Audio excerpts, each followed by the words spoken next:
it has become extremely plausible that this trip between the maternity ward and the crematorium is what there is to life.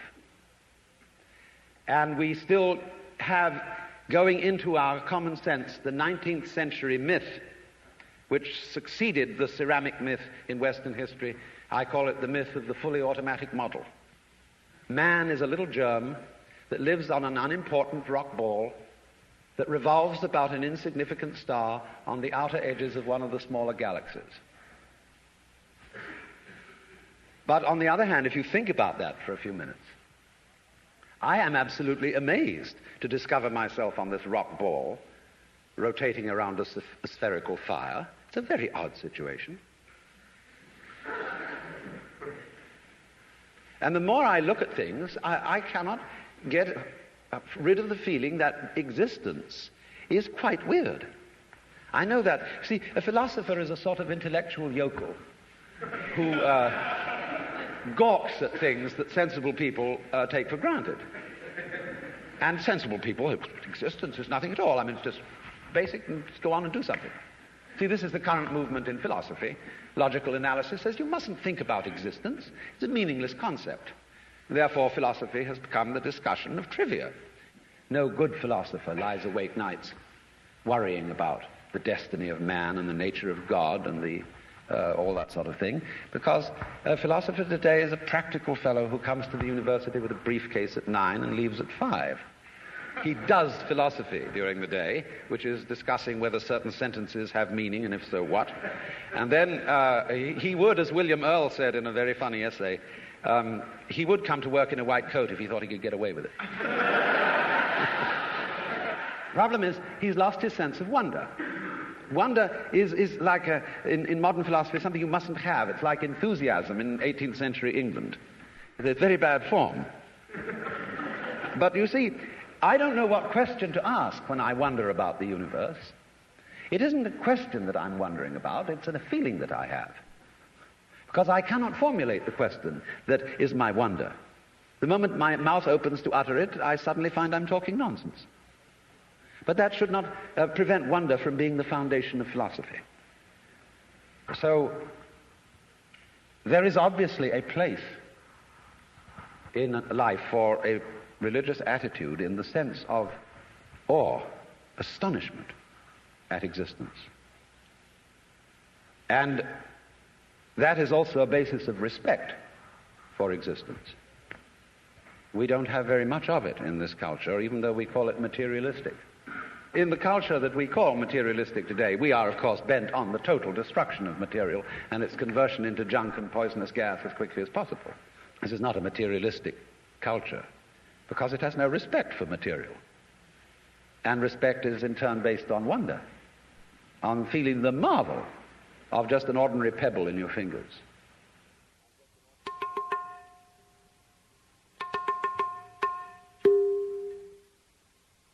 Look, here is a tree in the garden, and every summer it produces apples. And we call it an apple tree, because the tree apples. That's what it does. All right. Now here is a solar system inside a galaxy. And one of the peculiarities of this solar system is that at least on the planet Earth, the thing peoples. In just the same way that an apple tree apples. Now maybe 2 million years ago, somebody came from another galaxy in a flying saucer and had a look at this solar system, and they looked it over and shrugged their shoulders and said, just a bunch of rocks. And they went away. Later on, maybe 2 million years later, they came around and they looked at it again. And they said, excuse me, we thought it was a bunch of rocks, but it's peopling. And it's alive. After all, it has done something intelligent. Because, you see, we grow out of this world in exactly the same way that the apples grow on the apple tree. If evolution means anything, it means that. But you see, we curiously twist it. We say, well, first of all, in the beginning, there was nothing but gas and rock. And then intelligence happened to arise in it, like a sort of fungus or slime on the top of the whole thing. But we're thinking in a way, you see, that disconnects the intelligence from the rocks. Where there are rocks, watch out. Watch out, because the rocks are going eventually to come alive.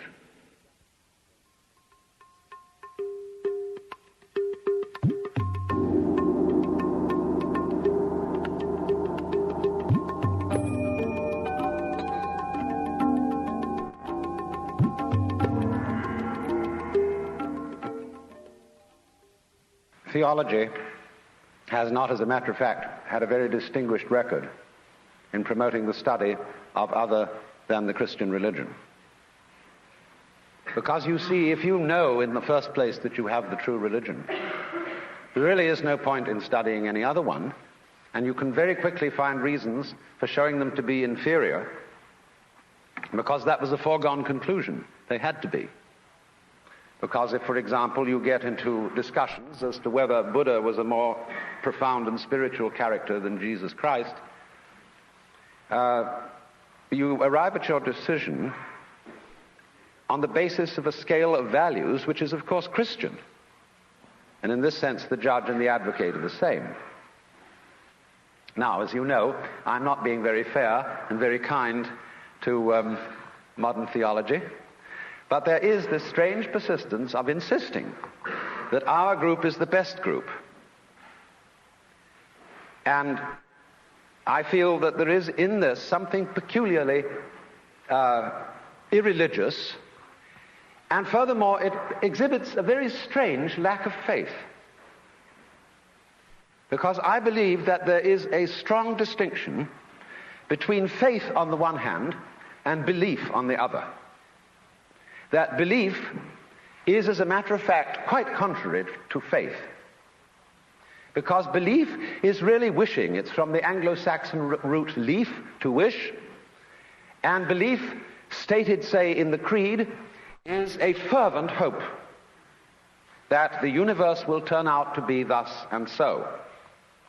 And in this sense, therefore, belief precludes the possibility of faith, because faith is openness to truth, to reality, whatever it may turn out to be. I want to know the truth. That is the attitude of faith. And therefore, to use ideas about the universe and about God as something to hang on to, in the spirit of Rock of Ages cleft for me, and there's something very rigid about a rock.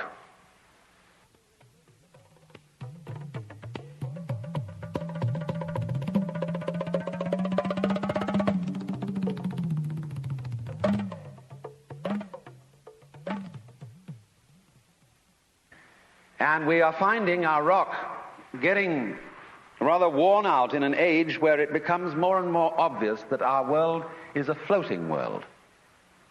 It's a world floating in space where all positions are relative and any point may be regarded as the center.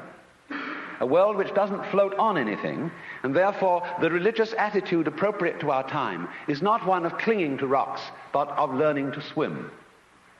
And you know that if you get in the water and you've nothing to hold on to, and you try to behave as you would on dry land, you will drown. But if, on the other hand, you trust yourself to the water and let go, you will float. And this is exactly the situation of faith.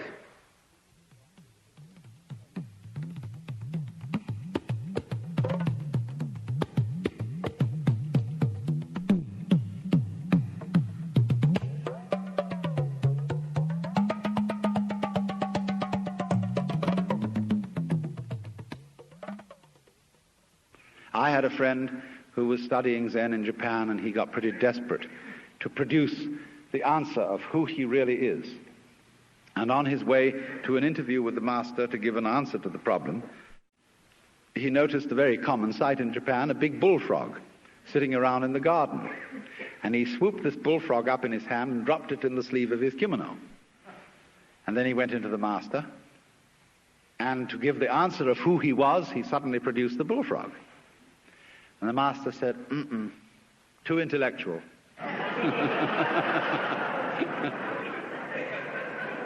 In other words, this answer is too contrived. It's too much like Zen. You've been reading too many books. It's not the genuine thing. And so the method of teaching used by these great Eastern teachers is to make fools persist in their folly, but very rigorously and very consistently and very hard.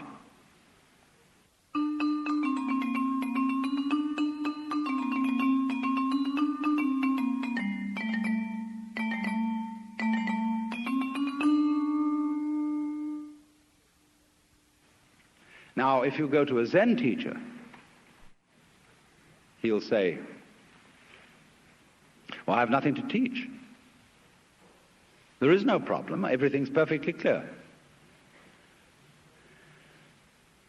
And you think that one over.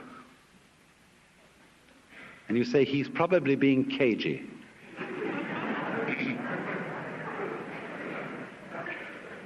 But the teacher says, quite honestly, I haven't anything to tell you. I don't teach anything.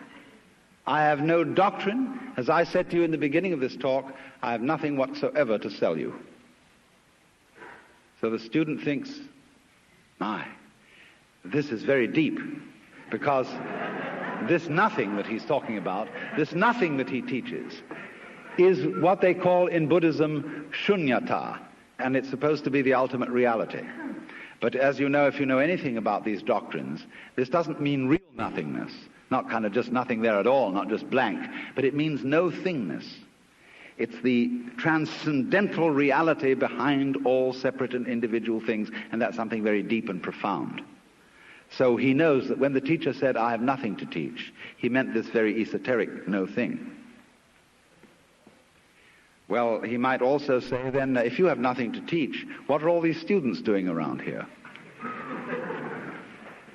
And the teacher says, they are not doing anything. They're just they're just a lot of stupid people who live here. And he knows, again, you see, the stupid doesn't mean just straight stupid, but the higher stupidity of being people who are humble and don't have intellectual pride.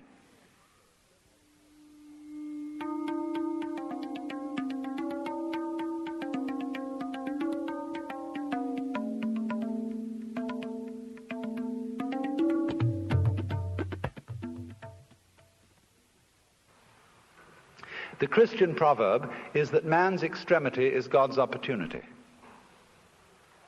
And so people, in other words, have to get desperate. Imagine the idea that the moment you were born, you were kicked off the edge of a precipice, and you're falling. As you fell, a great lump of rock came with you, and is traveling alongside you. And you're clinging to it for dear life. And thinking, gee, I've got to hold on to this, you see?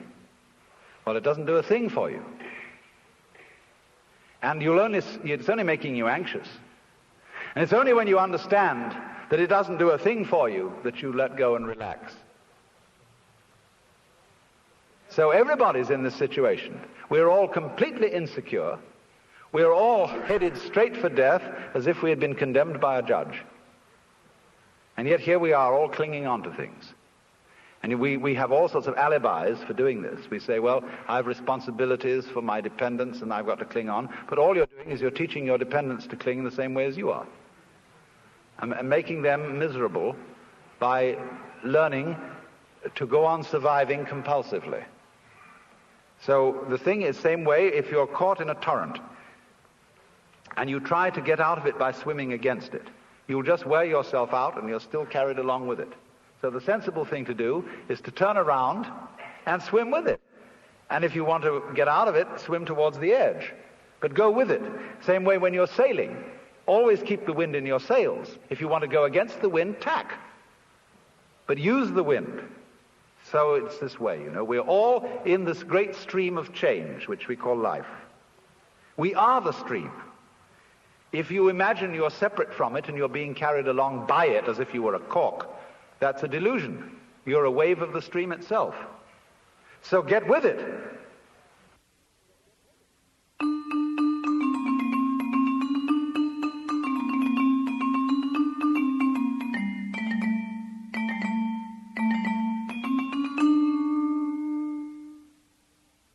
So you perform a discipline by experiment, by reductio ad absurdum of his premises. And so in the same way, the guru, whether Hindu or Buddhist, performs a reductio ad absurdum on the premise of the skin-encapsulated ego. Well, what happens then? You might imagine from garbled accounts of Eastern mysticism that one thereupon disappears forever into an infinite sea of faintly mauve jello.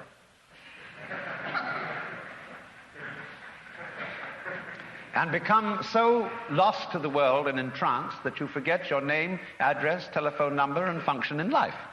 And nothing of the kind happens.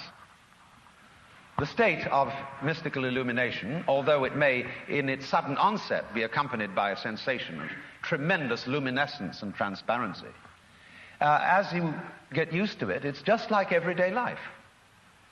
Here are the things that you formerly thought were separate individuals, and here is you, who you formerly thought was merely confronting these other people.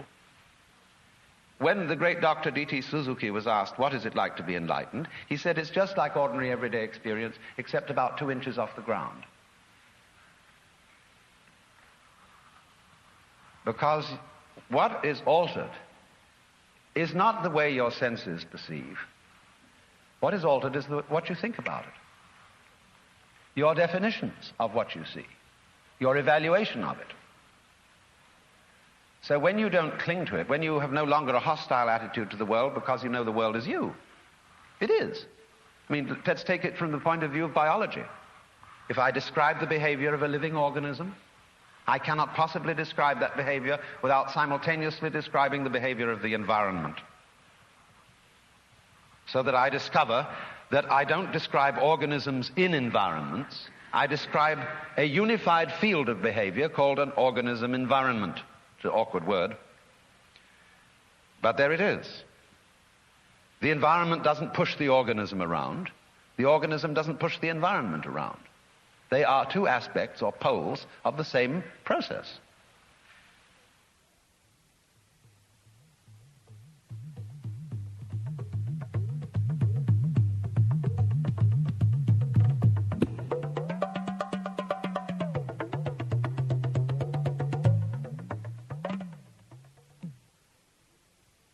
You see, in the history of philosophy and poetry and art, we always find the interchange of two personality types, which I call prickles and goo. The prickly people are advocates of intellectual porcupinism. They want a rigor. They want precise statistics. And they have a certain clipped attitude in their voices. And you know this very well in academic circles, where there are people who are always edgy like that. And they accuse other people of being disgustingly vague and miasmic and mystical. But the vague, miasmic and mystical people accuse the prickly people of being mere skeletons with no flesh on their bones. And they say to you, you just rattle. You're not really a human being. You know the words, but you don't know the music. And so therefore, if you belong to the prickly type, you hope that the ultimate constituent of matter is particles. If you belong to the gooey type, you hope it's waves. If you are prickly, you're a classicist. And if you're gooey, you're a romanticist. And going back into medieval philosophy, if you're prickly, you're a nominalist. If you're gooey, you're a realist. And so it goes. But we know very well that this natural universe is neither prickles nor goo exclusively. It's gooey prickles and prickly goo. And you see, it all depends on your level of magnification. If you've got your magnification on something so that the focus is clear, you've got a prickly point of view. You've got structure, shape, clearly outlined, sharply defined. When you look out of focus, it's going to go bleh, and you've got goo. But we're always playing with the two, because it's like the question is the world basically stuff, like matter, or is it basically structure? Well, we find out, of course, today that in science we don't consider the idea of matter, of there being some sort of stuff, because supposing you wanted to describe stuff, in what terms would you describe it? You always have to describe it in terms of structure, something countable, something that can be designated as a pattern. So we never get to any basic stuff. There is a sense in which the universe is purely game, but not in the sense of a one-upmanship game, but in the sense of music, which is lalling with sound, is dancing delightfully with sound, you see. And nobody was ever able to give a better account of what it's all about. I mean, let's take the traditional Christian account of what the angels do in heaven. Why, they sit around the throne of God and sing Alleluia, Alleluia, Alleluia, and they're going, you know, that's not just Alleluia in a sort of formal way, but they're going,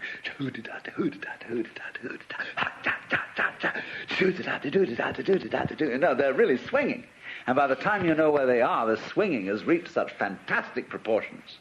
And they've thought out the most amazing little goody-doody-doody-doody-doos that you've got the whole physical universe happening. Yeah, that's the way it starts. And so, I mean, this game is great.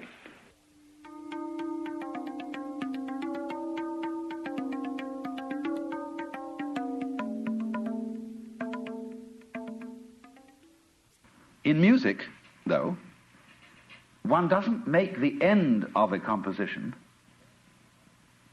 the point of the composition. If that was so, the best conductors would be those who played fastest. And there would be composers who wrote only finales.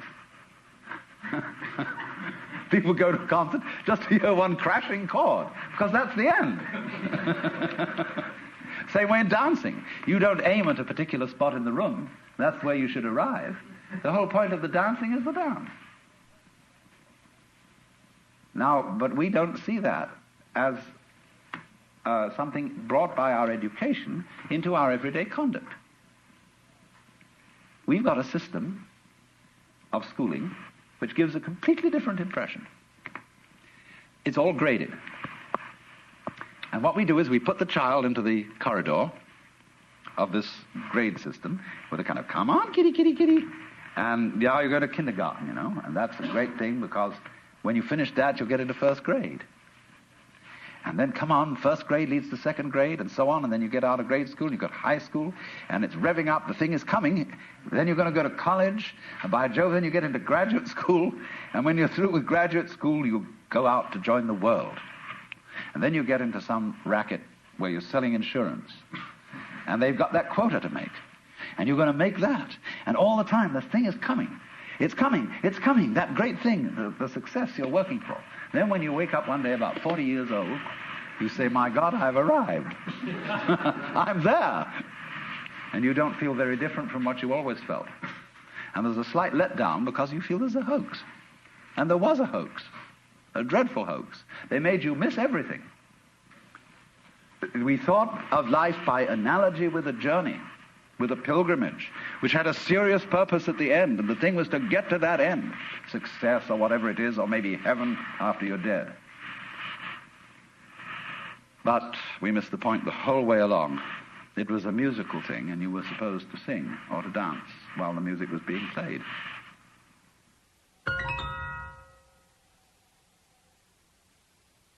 Why do we love nonsense? Why do we love Lewis Carroll?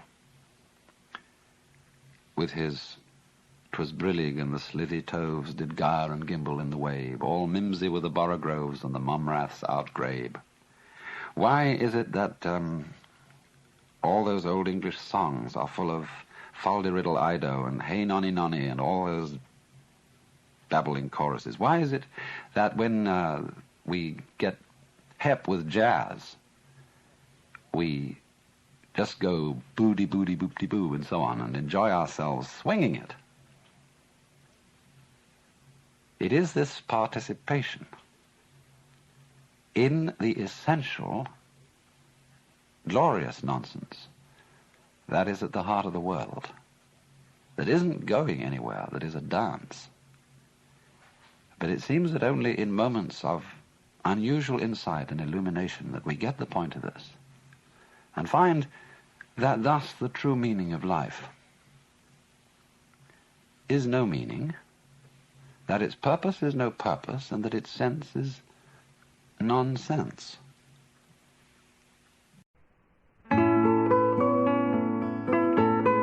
Behind the father image, behind the mother image, behind the image of light inaccessible, and behind the image of profound and abysmal darkness, beyond all conception whatsoever, there's something else which we can't conceive at all.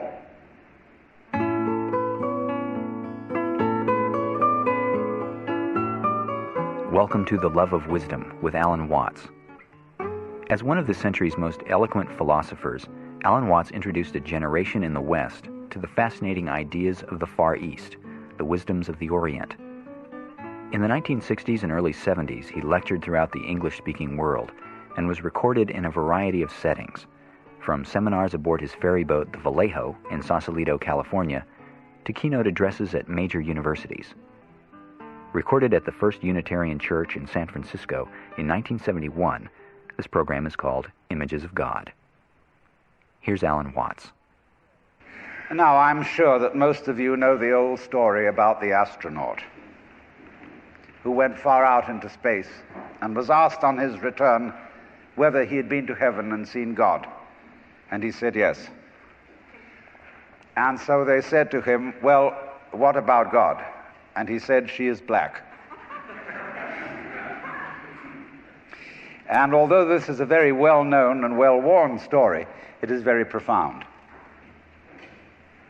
Because, I tell you, I knew a monk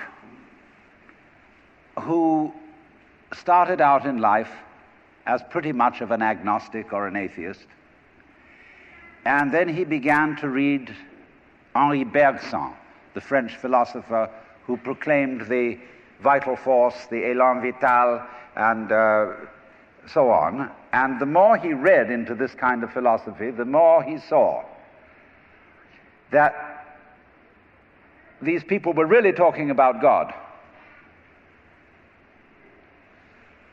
And I've read a great deal of theological reasoning about the existence of God, and they all start out on this line.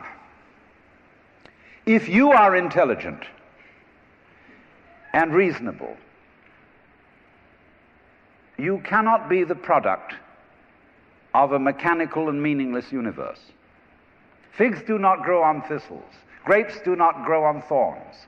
And therefore, you, as an expression of the universe, as an aperture through which the universe is observing itself, cannot be a mere fluke.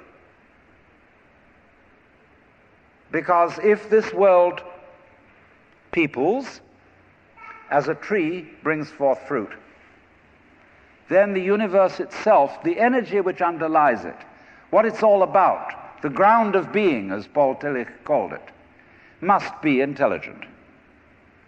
Now, when you come to that conclusion, you must be very careful, because you may make an unwarranted jump. Namely, the jump to the conclusion that that intelligence, that marvelous designing power which produces all this, is the biblical God. Be careful. Because that God, contrary to his own commandments, is fashioned in the graven image of a paternal, authoritarian, beneficent tyrant of the ancient Near East.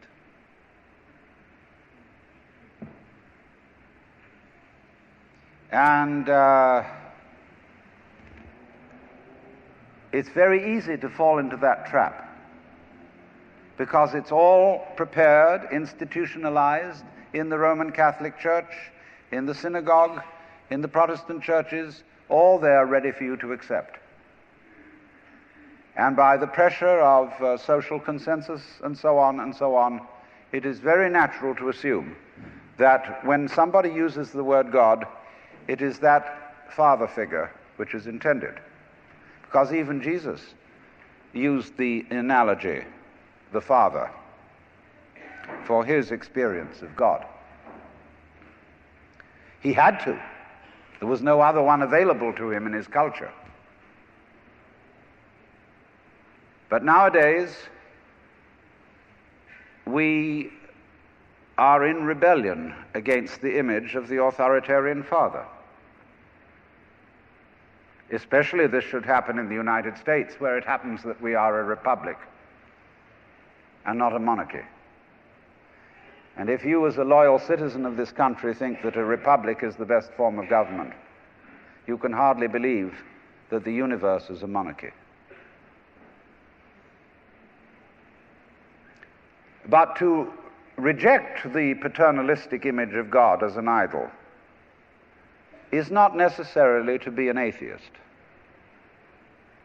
Although I have advocated something called atheism in the name of God. That is to say, an experience, a contact, a relationship with God, that is to say, with the ground of your being, that does not have to be embodied or expressed in any specific image. Now, theologians on the whole don't like that idea,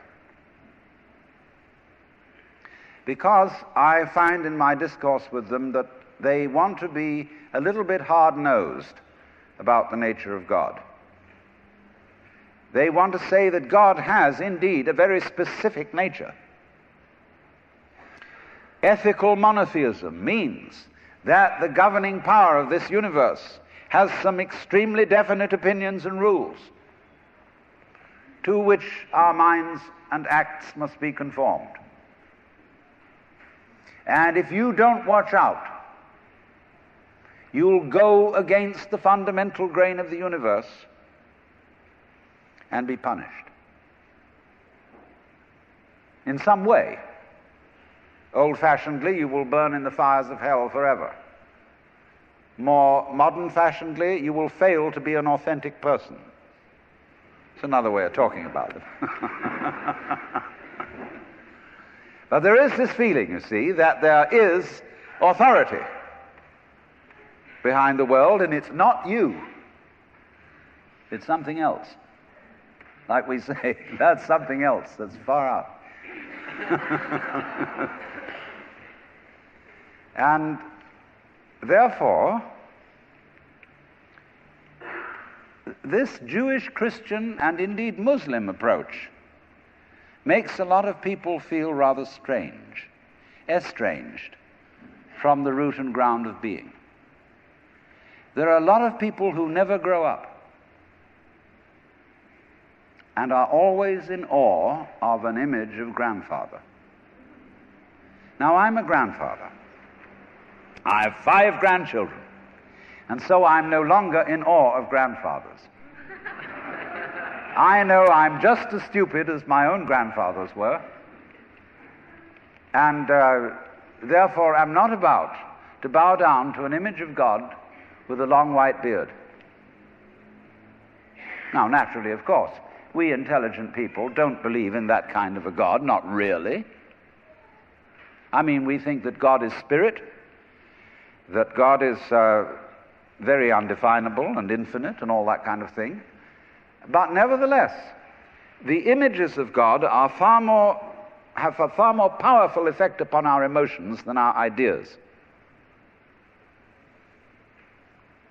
And when people read the Bible and sing hymns, Ancient of Days, who sittest throned in glory, immortal, invisible, God only wise, in light inaccessible, hid from our eyes, they still got that fellow up there with a beard on. It's way in the back of the emotions. And so we should think, first of all, in contrary imagery, and the contrary imagery is, she's black. Imagine instead of God the Father, God the Mother. And imagine that this is not a luminous being, blazing with light, but an unfathomable darkness, such as is portrayed in Hindu mythology by Kali, Kali, the Great Mother, who is represented in the most terrible imagery. Kali has a tongue hanging out long, drooling with blood. She has fanged teeth. She has a scimitar in one hand and a severed head in the other. And she is trampling on the body of her husband, who is Shiva. Shiva represents also, furthermore, the destructive aspect of the deity, wherein all things are dissolved so that they be reborn again. And here is this blood-sucking, terrible mother as the image of the supreme reality behind this universe. Imagine, it's the representative of the octopus, the spider, the awfuls, the creepy crawlies at the end of the line, which we are all terrified of. Now that's a very important image, because let us suppose, just for the sake of argument, that all of you sitting here right now are feeling fairly all right. I mean, you're not in hospital. You don't have the screaming memes. You have a sense, you probably had dinner and are feeling pretty good. But you know that you feel that you're fairly good because in the background of your minds, very far off in the background of your minds, you've got the sensation of something absolutely ghastly that simply mustn't happen. And so against that, which is not happening, and which doesn't necessarily have to happen, but by comparison with that, you feel pretty all right. And that absolutely ghastly thing that mustn't happen at all is Kali. And therefore, at once, we begin to wonder whether the presence of this Kali is not in a way very beneficent. I mean, how would you know that things were good unless there was something that wasn't good at all? Now I'm not putting this forward as a final position. I'm only putting it forward as a variation, as a way of beginning to look at a problem and getting our minds out of their normal ruts. She's black. Well, she, first of all, feminine, represents what is called philosophically the negative principle. Now, of course, people who are women in our culture today and believe in women's lib don't like to be associated with the negative, because the negative has acquired very bad connotations. We say accentuate the positive. Well, that's a purely male chauvinistic attitude. How would you know that you were outstanding unless, by contrast, there was something instanding?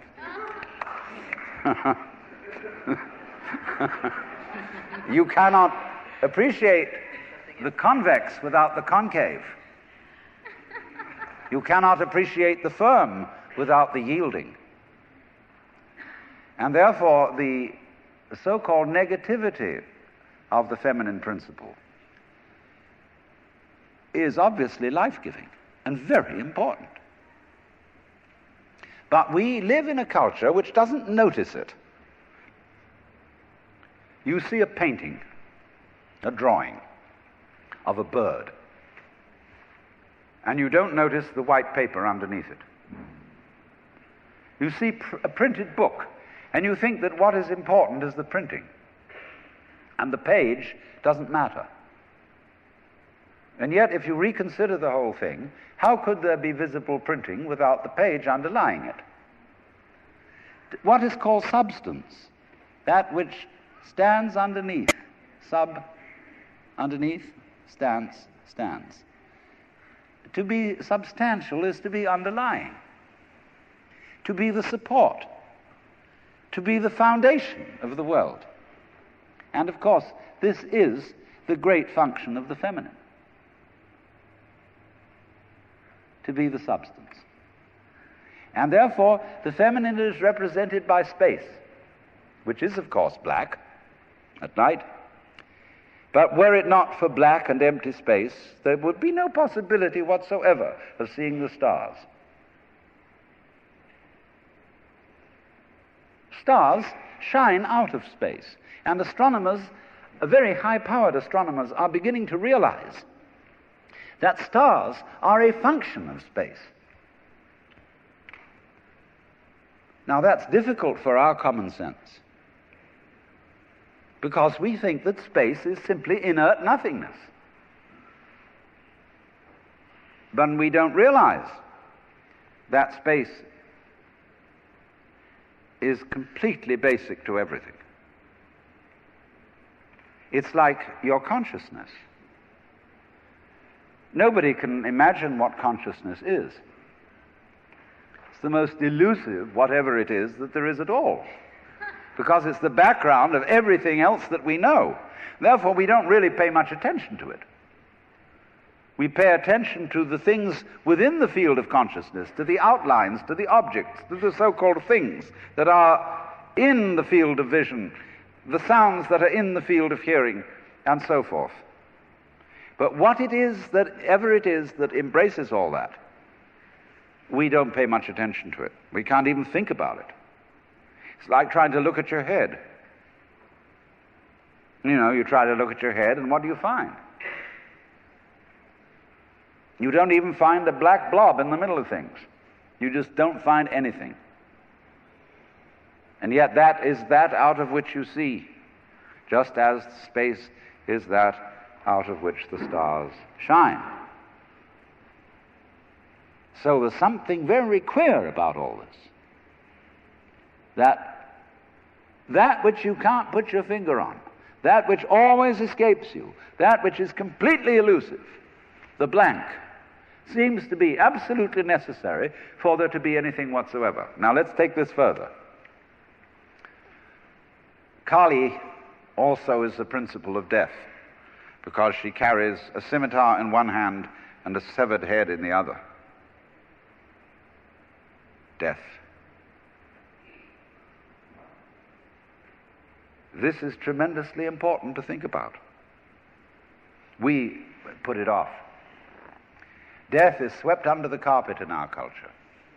In the hospital, they try to keep you alive as long as possible in utter desperation. They won't tell you that you're going to die. When their relatives have to be informed that it's a hopeless case, they say, "Don't tell this to the patient." And all the relatives come around with hollow grins and say, "Well, you'll be all right in about a month, and then we'll go and have a holiday somewhere and sit by the sea and listen to the birds and whatnot." And the dying person knows that this is mockery. Well, of course, we've made death howl with all kinds of ghouls. We've invented dreadful afterlives. I mean, the Christian version of heaven is as abominable as the Christian version of hell. I mean, nobody wants to be in church forever. Children are absolutely horrified when they hear these hymns which say, "Prostrate before thy throne to lie and gaze on thee." They can't imagine what this imagery means.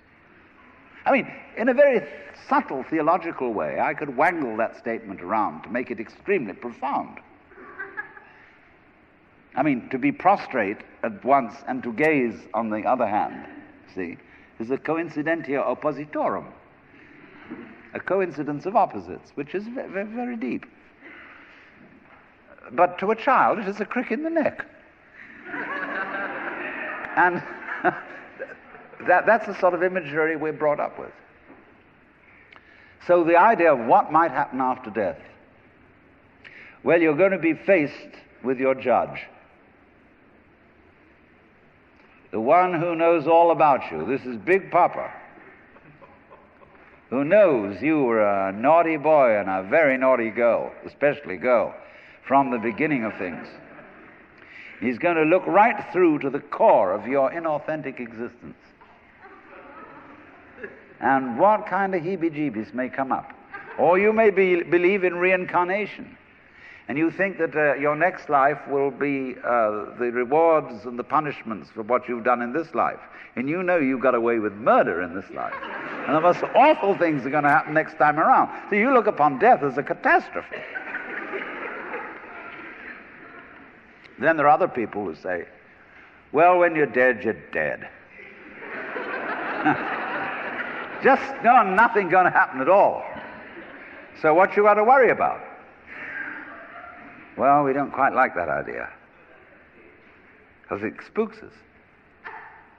You know, what's it be like to die? To go to sleep and never, never, never wake up? Well, a lot of things it's not going to be like. It's not going to be like being buried alive. It's not going to be like being in the darkness forever. I tell you what, it's going to be like as if you never had existed at all. Not only you, but everything else as well. There was never anything, and there's no one to regret it. And there's no problem. Well, think about that for a while. It's kind of a weird feeling you get when you really think about that. You really imagine it. Just to stop altogether. And you can't even call it stop, because you can't have stop without start.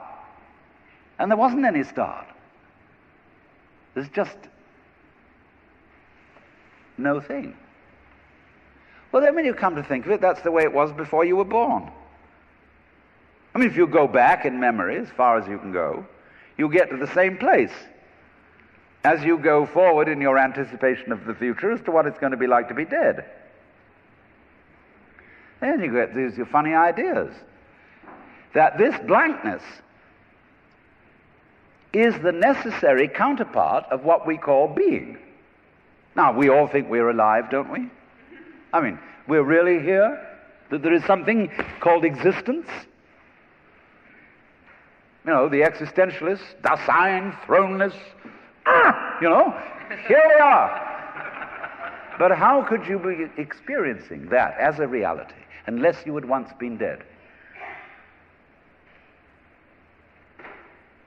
What gives us any ghost of a notion that we're here, except by contrast with the fact that we once weren't?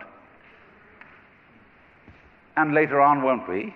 But this thing is a cycle, like positive and negative poles in electricity. So this then is the value of the symbolism of she is black. She, the womb principle, the receptive, the instanding, the void, and the dark. And so that is to come into the presence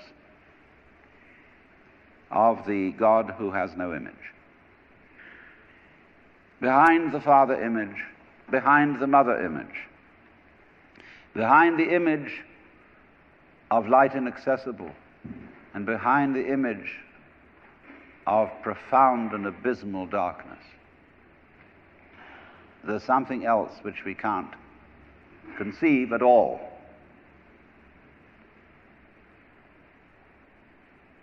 Dionysius the Areopagite called it the luminous darkness. Nagarjuna called it Shunyata, the void.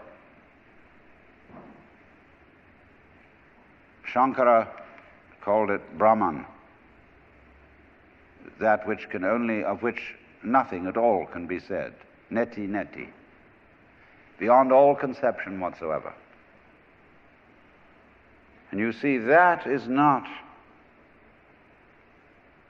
atheism in the formal sense of the word. This is a profoundly religious attitude, because what it corresponds to practically is an attitude to life of total trust, of letting go. when we form images of God, they are all really exhibitions of our lack of faith. Something to hold on to, something to grasp. How firm a foundation, what lies underneath us, the rock of ages, or whatever, Ein feste Burg. But when we don't grasp, we have the attitude of faith. If you let go of all the idols, you will of course discover that what this unknown is, which is the foundation of the universe, is precisely you. It's not the you think you are. No, it's not your opinion of yourself. It's not your idea or image of yourself. It's not the chronic sense of muscular strain, which we usually call I. You can't grasp it. Of course not. Why would you need to? Supposing you could, what would you do with it? And who would do what with it? You can never get at it. So there's that profound central mystery. And the attitude of faith is to stop chasing it. Stop grabbing it. Because if that happens, the most amazing things follow. But all these ideas of the spiritual, the godly, as this attitude of must, and we have been laid down the laws which we are bound to follow, all this jazz, is not the only way of being religious and of relating to the ineffable mystery that underlies ourselves and the world.